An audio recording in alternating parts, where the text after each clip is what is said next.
So, Stephan, I'd love to start with your background. Share with the audience a little bit about your background and how you came up to become the CEO of Hugo Boss North America. Okay. Short story, yeah? Short story. I was born in Germany. I was very lucky because my dad, when I was 11, moved to Spain. So I quickly grew up in an international environment, learned foreign languages, and developed an appetite for travel and being curious. Did my studies, graduated from high school in Germany, had a year in the US, which was, as all high school students always say, the best year of my life. I spent that in California. And then graduated from high school in Germany, and then went back to University of Spain, Germany, and also did an MBA in Canada. And then, I thought what I wanted to achieve with my life really was travel and develop a career in management. So chose a company in Germany that was in the cosmetic industry, which was very international, but had a very flat hierarchy. And I chose that on purpose because during the interviews that I had to join that company, I already spoke to board members, and I thought, wow, this is really exciting. If you get the chance to speak to board members already at an early stage, this is the place where I want to be. So I joined that company. They sent me to Spain after 1 year of traineeship in Germany, and from there on, it's been Asia, Portugal, different countries. Yeah, and the company is called Vela in the cosmetics industry, and I did that for around 16 years. And before leaving that company, an American company called Procter & Gamble, which most of you will know, I bought Vela in 2003. So that was very interesting because we went from a culture of being entrepreneurs and working really in the countries independently to a very streamlined organization, financially driven, with clear KPI indicators and very disciplined in terms of execution. Things would take longer in terms of getting alignment, but once we got the alignment, it was very good in terms of implementation. So different company culture, and after 16 years, I thought it's time for a change. And then I was working and living at the time in Madrid again, and Hugo Boss was looking for CEO for Spain and Portugal, and I applied and changed industries, and that was 15 years ago. Wow, yeah, that's great. And one of the things that I've noticed, especially over the past couple of years, and seeing that significant growth, particularly starting around 2020, 2021, Hugo Boss had a very interesting, 5-part growth strategy in the middle of COVID. And I'd love for you to kind of share how the company pivoted. What were the lessons learned, and particularly how you were able to really capture the consumer, be direct, use data, omni-channel approach. Love for you to kind of share part of that strategy with the audience today. Okay.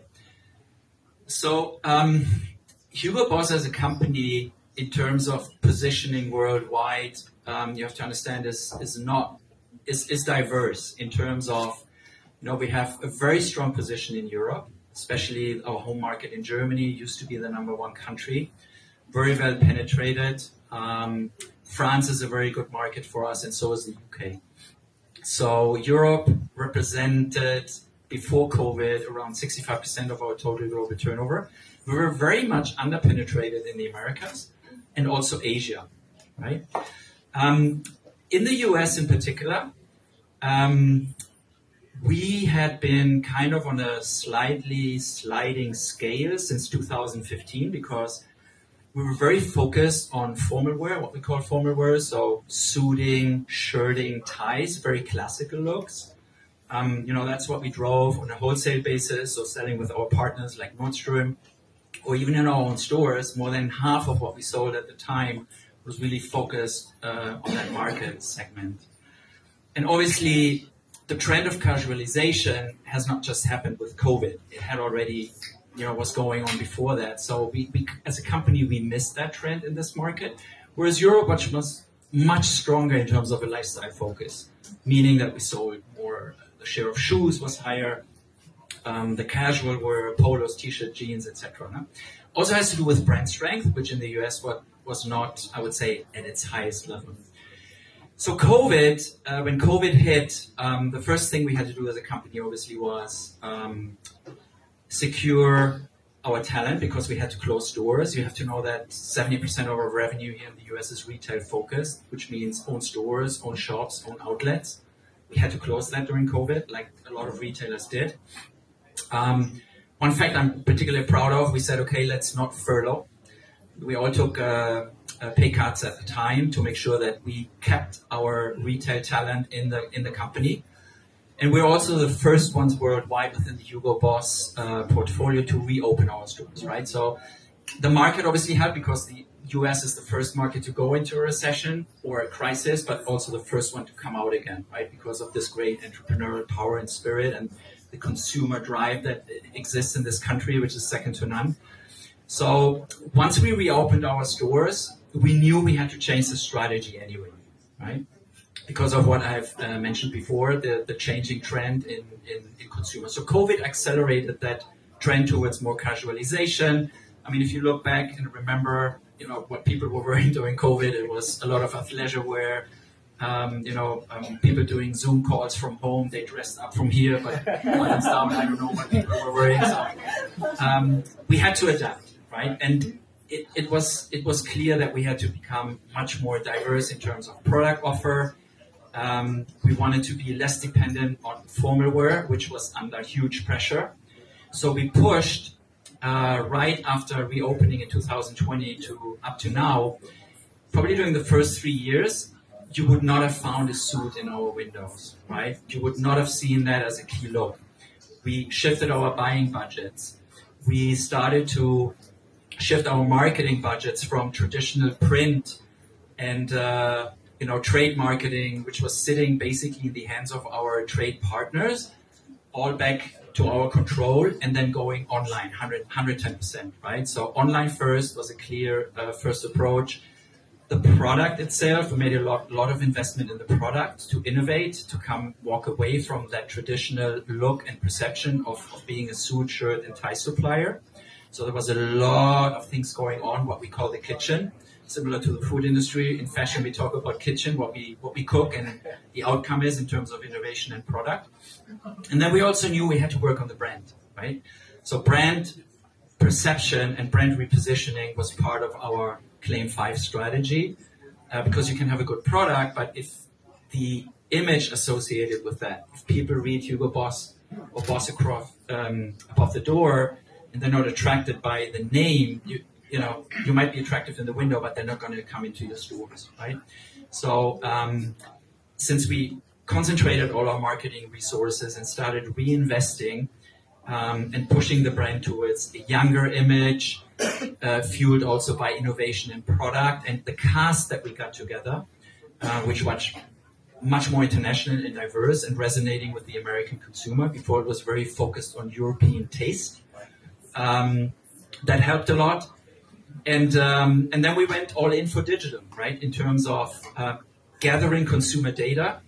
In fashion, when you have a big retail footprint, what you want to do is you want to capture as much customer data of customers. You measure that via capture rate. So any transaction that goes through the till, you want to associate it to a name, an address, and some demographics.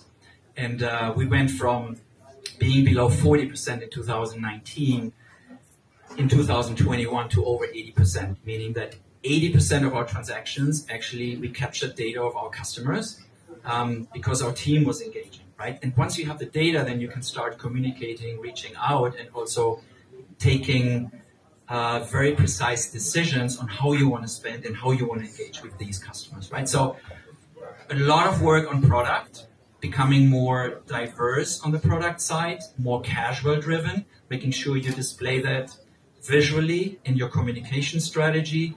We worked very much on branding, bringing in younger influencers, making sure, we targeted more millennials through Instagram and the communication platforms, right? So just an interesting fact, 2019, our average age here in the US with our customers was 45 years, right? So you might think, okay, it's a bit old, but 45 years is actually not that good. It's where the money is at the end of the day, but you need a younger audience to grow into the future, right? 3.5 years later, we have 1 million customer data, and the average age now is 37. So we shaved off 8 years of consumer age for the Boss brand. And in Hugo, which is our second brand, we're even younger. We have an average age of 33 years.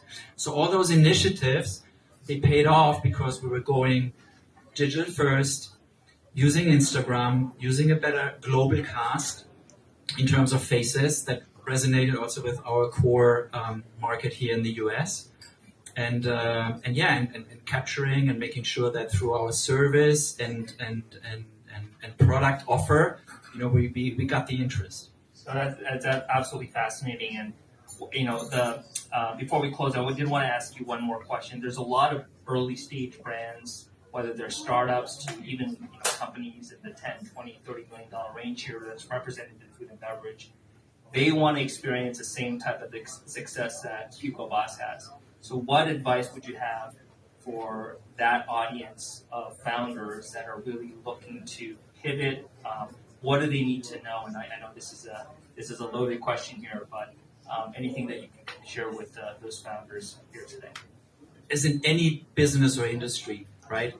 Make sure you know what are the key success factors for your specific industry. There are certain boxes that you need to tick to be able to play.